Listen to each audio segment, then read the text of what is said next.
विधेयक को पुनर्स्थापित करने की अनुमति प्रदान की जाए।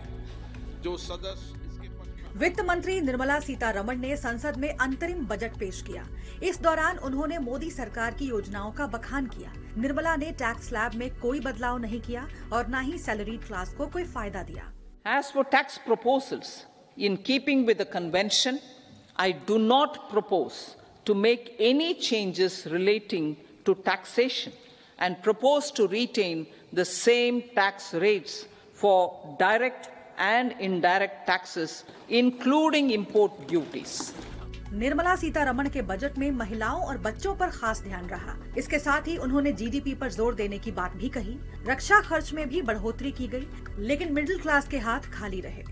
Every challenge of the pre-2014 era was overcome through our economic management and our governance. These have placed the country on a resolute path of sustained high growth. This has been possible through right policies, true intentions, and appropriate decisions. In the full budget in July, Honorable Speaker, our government will present a detailed roadmap for our pursuit of Vikasit Bharat. वित्त मंत्री ने 40,000 सामान्य rail coach Vande Bharat coach में बदलने की बात कही। इसके साथ ही उन्होंने मत्स्य संपदा योजना से 55 लाख रोजगार मिलने की जानकारी दी। साथ ही 3 करोड़ लखपति दीदी बनाने का लक्ष्य रखा। लखपति दीदी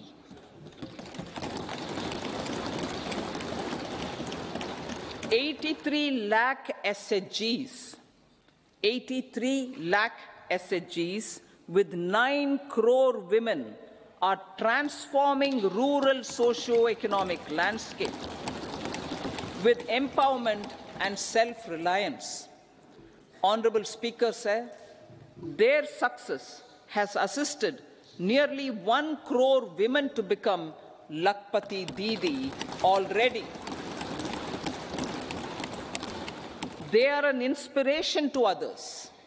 Their achievements will be recognized through honoring them. Buoyed by the success, it has been decided to enhance the target for Lakpati Didi from 2 crores to 3 crores.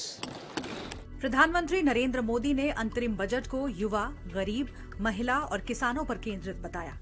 इस बजट में कंटिन्यूटी का कॉन्फिडेंस है। ये बजट विकसित भारत के 4 स्तंभ युवा, गरीब, महिला और किसान सभी को एम्पावर करेगा।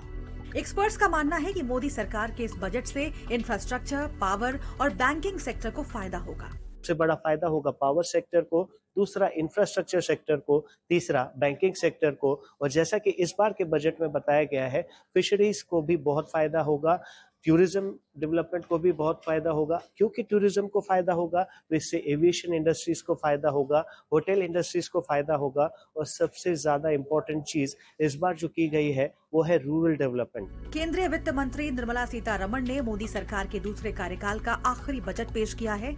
ये चुनावी साल का अंतरिम बजट है। नई सरकार बनने के बाद जुलाई में पूर्ण बजट पेश हो सकता है।